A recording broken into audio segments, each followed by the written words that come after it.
Hello, this is RICKY, the YouTube Tech Guy. Hey guys, so today I am here to bring you the review for the Pixel 4. Now, my review unit was the Pixel 4 XL. Google did send this to me, and I really have to say, unfortunately, the honeymoon is over. My first impressions on this phone was so excited. First of all, I still love this color. It is one of the best combinations I've ever seen on a smartphone of color and contrast with black and white. It's just, the panda lives. The panda lives.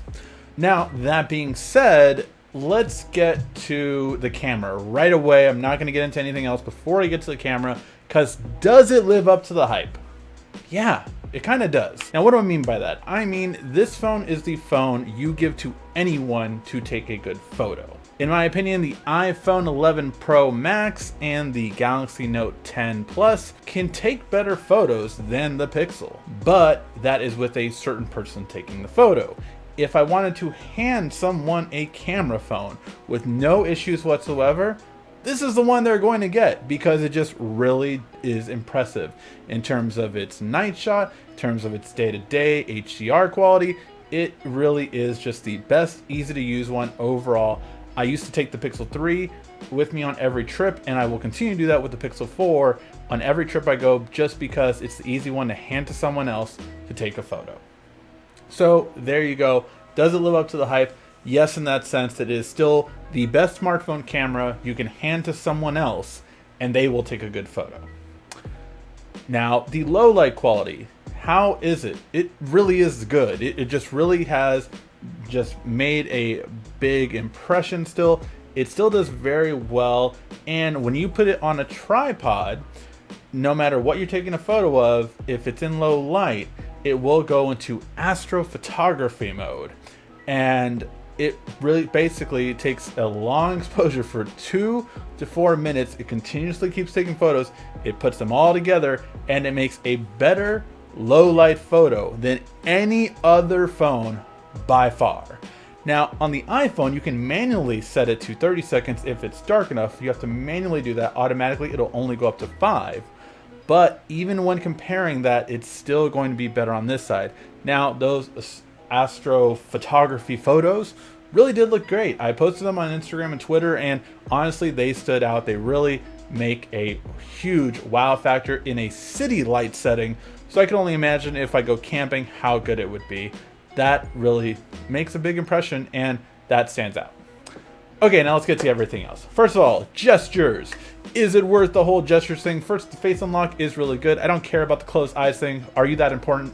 But basically, with that being said, it really is gonna be a patch. It doesn't matter. I do reviews for the long term, not for the first week, the first month. So that being said, face unlock, good. Other apps will update to it eventually. So once it is put in place, it'll work great. However, what about the gestures? First of all, a lot of YouTubers don't know how to do the gestures. They keep going too close to the sensor. So you have to be at a further distance, and you will always get it correctly.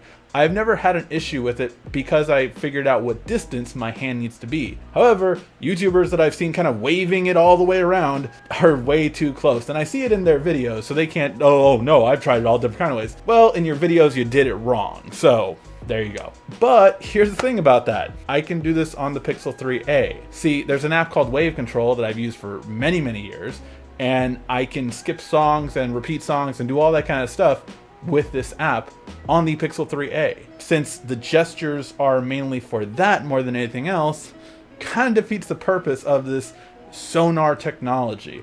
Until it's more developed, great, that's later on in maybe a year to 2 years. But as of right now, all you're really doing is waving to change songs, and that can be done on the Pixel 3a or any other phone that doesn't have a notch. If it has a proximity sensor, you can do it with an app called Wave Control. The Pixel isn't special in that sense. Is this better? Yes, in a sense it is, but it is different. Screen quality, really good. Videos look really crisp and clean on it. Yes, it has a big forehead, but I still prefer that over a notch, although I do kind of feel Google was like, well, fine, you're not going to have a notch, but you're going to have a big forehead just because. I feel like that was like a vendetta that, you know, Google is coming back at us who hated on the notch last year. Speakers, really awesome quality, really good overall, and the sound quality is just really good on the speakers. definitely stands out. Now let's get to the -3 plus the fourth that will need to be changed. So the big -3 that Google cannot fix, cannot do anything about is one, the battery. So the battery really is the first disappointment because especially for the Pixel 4, it should have had a 3,300 milliamp battery or somewhere along those lines.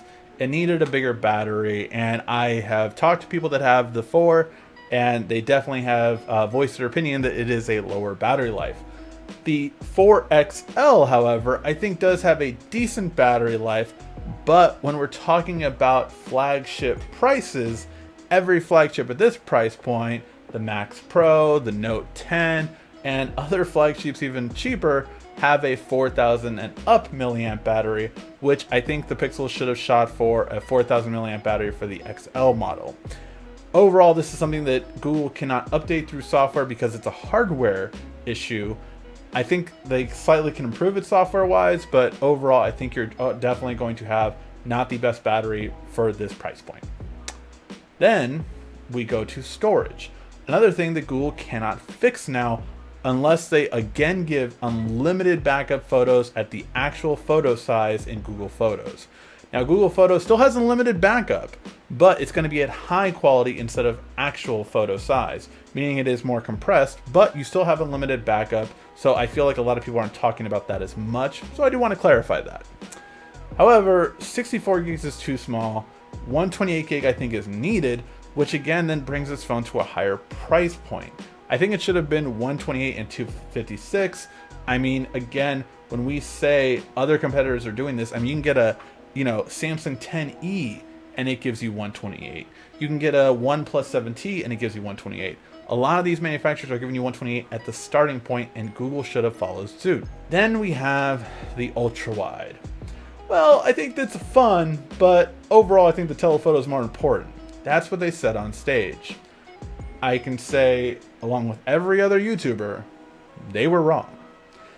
This is really just not paying attention to what's going on in the market, in my opinion.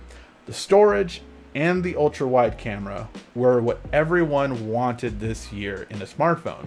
And Google could have seen this if they had been paying attention to the market since the S10.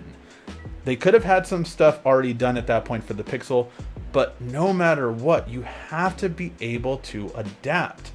I think this was the same mistake that Google made last year with the notch. They didn't change quick enough, and that caused an issue. Overall, I do feel that this is a big hindrance and something that the ultra-wide should have been improved. Now, I will say this, for the telephoto, it really does look better than most other smartphones. I did it to 5x zoom, which was 2x optical, 3x digital, and it does look better than the iPhone 11 Pro, Max, and the Galaxy Note 10 Plus. So I have to give it credit to that point, but at the same time, telephoto isn't as important as ultra wide. People care about ultra wide more right now, and that is the market demand. It's where Google should have paid attention, and they could have changed course or added it or replaced the telephoto altogether, and that would have been more important. Not to mention getting the ultra wide back on the front camera. Finally, we get to the price point. Now, when it comes to price point, yes, I do believe it is $100 to $200 more expensive, and it will drop in price throughout the year. Google is essentially doing what I call an LG, and that is they come at a higher price point, and you know they're gonna drop within a month, 2 months, 3 months, and they will drop to a lower price point. So why not just come out with that price point from the beginning? If you do not have a strong enough contender for the iPhone and Samsung price points, then you shouldn't match their price points. It's a harsh reality, but it's something that LG has learned, hopefully in the future, and Google should definitely learn in the future. You have to have something more wow factor than just the camera. And the reason for that is Google's own competition. And that is, forget about everything. Forget about the iPhone 11, the OnePlus, the S10e, forget about all those phones. Let's just go to the 3A and 3A XL. They don't have as good a camera as this one, but it's really close and very comparable, and it's half the price. So yeah, that really makes a difference.